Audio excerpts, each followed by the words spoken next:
everyone, it's Lucie Fink. Welcome back to my channel. With the whole coronavirus quarantine, I've been getting a lot of requests to create content that's relevant to you right now and that can help you out while you're at home. I did come into this quarantine with a lot of pre-shot content that I'm looking at now, and it's just not necessarily relevant to share at the moment. So I'm holding a lot of my old videos that will be going up in the future at some point. But for now, I want to create some content for you that is going to be helpful while you're sitting at home and that can really just inspire you to live your best quarantine life. It is really okay right now to be uncertain and to grieve with what's going on around us. Personally, I've been feeling a lot of anxiety. I feel like my heart is racing really fast every night, and when I really think about what's going on in the world, it's devastating, and I feel like I could just sit on the couch all day and eat chips. But I've been really pushing myself to keep moving and to keep myself in good physical shape and in good mental shape throughout this, and I really hope that you're doing the same. The first thing I want to call out is please stay at home. It's really important right now that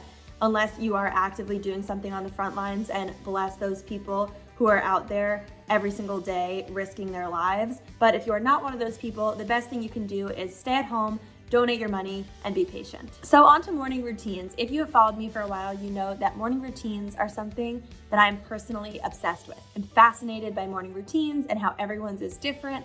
And I think it's an incredible way to just totally transform your day based on how you set up your morning. So throughout these difficult times, no matter what your current situation is, I think we can all agree that our mornings are currently a little bit slower than they were before the quarantine happened. So I'm gonna show you what I've been doing every single morning. And for me, the morning is really the time when I'm setting my intention for the day and I'm figuring out how my day is going to flow and the energy and focus that I'm gonna have. I'm in the midst of reading this book, The Miracle Morning by Hal Elrod. I have heard this guy on multiple podcasts. I am incredibly inspired by him. He has kind of a really crazy story about his life where he has gone through some incredible hardships. Just to give you a couple examples, he was hit by a drunk driver on the side of the highway, and he actually died on the side of the road for 6 minutes before his heart started beating again. He was hit incredibly hard throughout the financial crash of 2008, and as he wrote this book, he was battling cancer. So this guy has had a lot of ups and downs in his life. But what is amazing about him is that he was able to take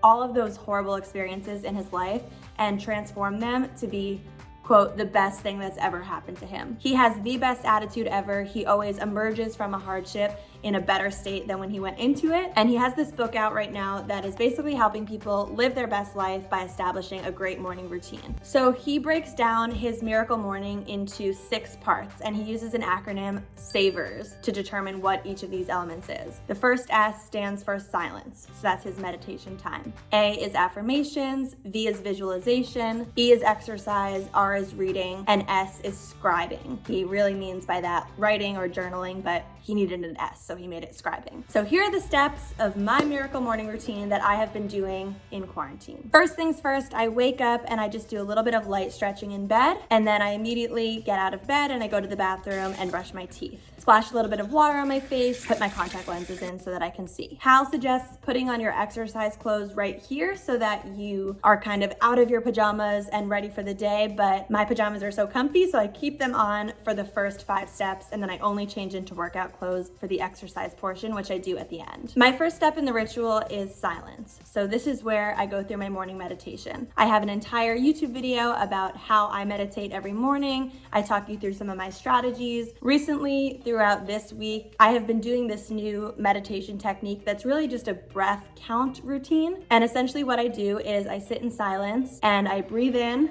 that's 1.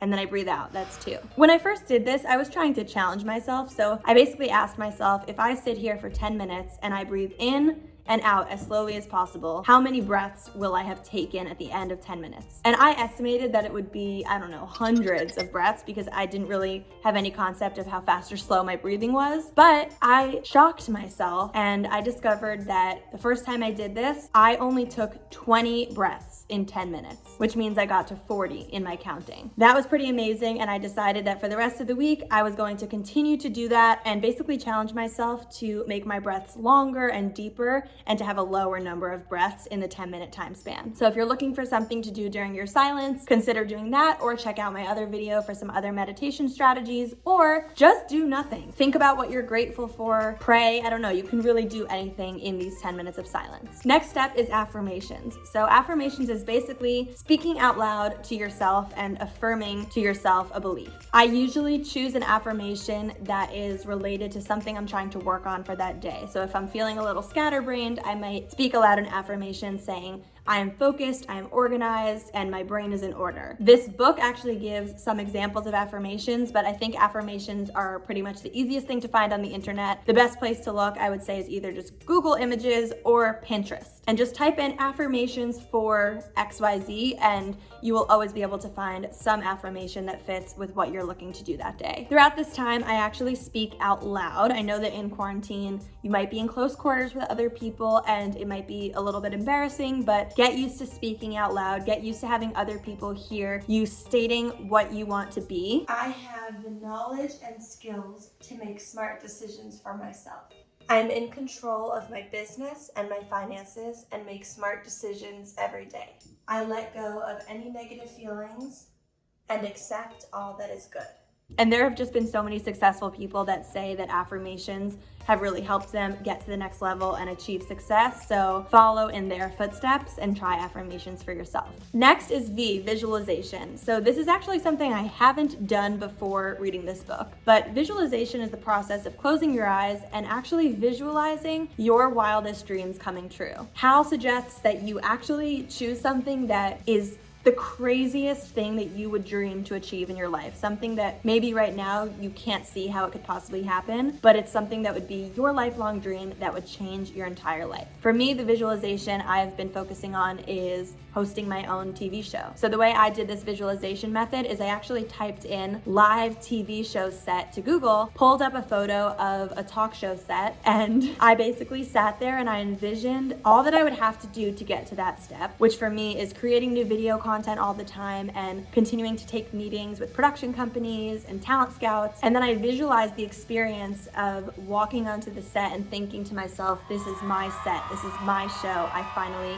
have my own show. And it's not just about visualizing it, but it really is about feeling the emotions that are associated with it. So I was doing my best to kind of think, how would I actually feel if this was my reality right now? And I was starting to get the chills, I was kind of starting to smile unwillingly, and it really is an amazing way to feel that your dreams have come true before they come true, which a lot of people say is a great way to manifest something into reality. Hal actually did that while writing this book. So he used a visualization technique of envisioning himself writing the book with ease. So he would envision himself sitting there and smiling and typing and loving the process of writing the book. And then he would envision the book being printed and it becoming a #1 bestseller. And he would even envision people reading the book and enjoying reading it and sharing it with their friends. And similar to affirmations, there are loads of successful people who claim that they use visualization as a technique for success, so try it out. I'm gonna go out of the savers order now to tell you the order I've been doing things in. So I do silence, affirmations, visualization, and then I move on to reading. Personally, I've been reading this book throughout this time because I'm still not quite finished with it yet, but 10 minutes of reading in the morning is just an incredible way to achieve your goal of reading more. Hal suggests reading a self-development or a growth or business book that's related to some goal you want to achieve. If you want to enhance your financial situation, he lists a whole bunch of books on money mindset. He also lists a whole bunch of books about relationship if your primary goal is enhancing your relationship. One stat he gave that I thought was incredible is that, a lot of people seem to have a goal of reading more, but not everyone achieves that goal. And it's because we always say we don't have enough time in the year or in a day to actually read enough to achieve a goal. But he says, if you read 10 pages a day, this is math I've never done and it blew my mind. If you read 10 pages a day, that will come out to 3,650 pages in a year, which equates to approximately 18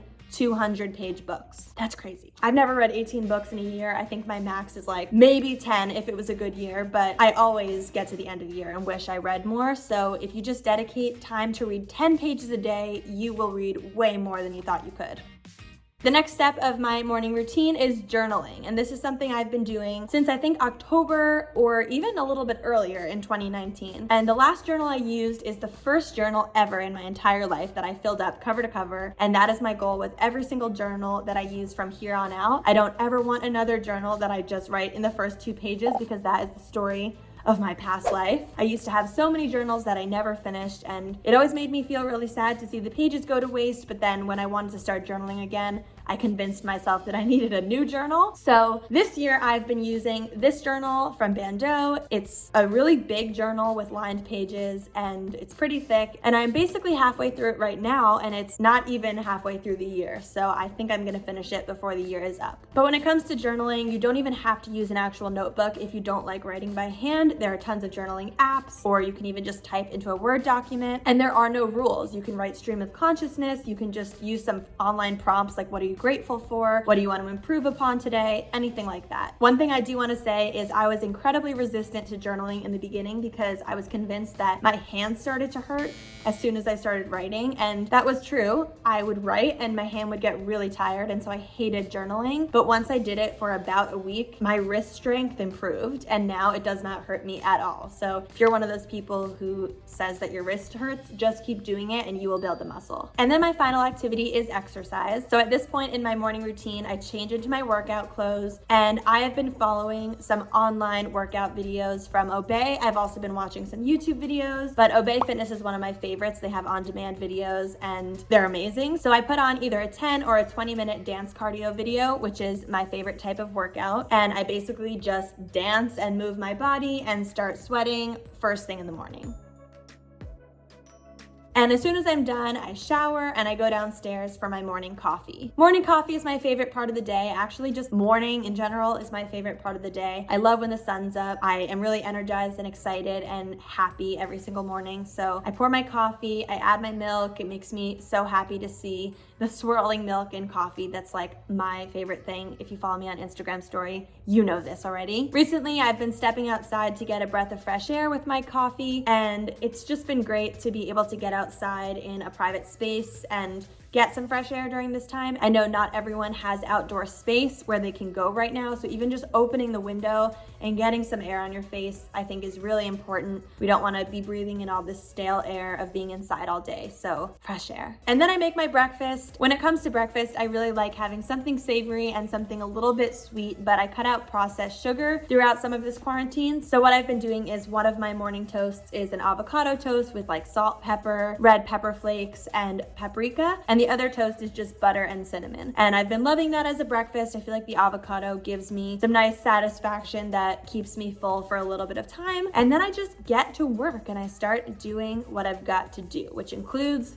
shooting this video right here. The idea of the miracle morning does not have to be 60 minutes of these activities. It can be as short as 6 minutes of all of these activities. He even gives in the book how to do the miracle morning in 6 minutes, which is pretty crazy. But I have preferred to do it for 60 minutes. And the way I've been doing it this week is breaking each of the activities into 10 minutes, which comes out to 60 minutes or 1 hour. But if you only want to do, say, affirmations for 5 minutes, then you could tack an extra 5 minutes somewhere else, and you can kind of just adjust it so that whatever you're doing adds up to 1 total hour. His version of the miracle morning is waking up really early. So it says right on the book, before 8 a.m.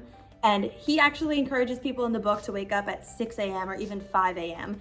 He seems to think that the morning, and particularly really early morning, is the best time for this routine. I am not a morning person, and even though this book is kind of all about how anyone can be a morning person, I haven't actually felt the need throughout this week to push myself to wake up at 6 a.m. throughout this time. Sleep is really important for me, so I've been sleeping until about 7 or 8, but I'm doing this hour-long morning routine every single morning, which is enhancing my morning. And because I don't have to kind of snap right to work and things are a little slow, I have the luxury of taking an extra hour in the morning to do all of this. Another reason that I don't have to wake up incredibly early is that my team that I work with is actually in Los Angeles, which is 3 hours behind New York time. So I have the luxury of kind of waking up at 7 or 8, taking a nice hour to go through this morning routine, and then still having a little bit of time for breakfast before I sit down at my computer. And even by the time I sit down at say 10, 11, even sometimes noon, my team in LA is not even awake yet. I'm really hoping this video inspires you to take your morning routine to the next level, to use that little bit of extra time we have right now to your advantage, and to make sure to keep moving and keep active and keep flexing your physical muscles and your mental muscles, and to not remain lethargic and in bed all day. Comment below, let me know if you have any questions about what I've been doing in my morning routine. I really hope that this helps kickstart you to just improve your life right now and make the best of your circumstances. I do not want any of you out there spending the time during this quarantine just sitting on the couch and doing unhealthy things like scrolling through social media for no reason, or starting to compare yourself to others, or even putting too much pressure on yourself to do too much. It's also okay to rest and relax. But I would highly encourage you, if you have the ability to do so, to just push yourself a little bit to create a beautiful morning routine that will really, really enhance your day. I am sending you so much love from where I am, and I'm actually not with my family, my parents or my siblings. I'm with Michael's family, so I'm missing my family like crazy right now, and I'm so excited for this all to be over. Sending you all so much love, and I'll see you soon.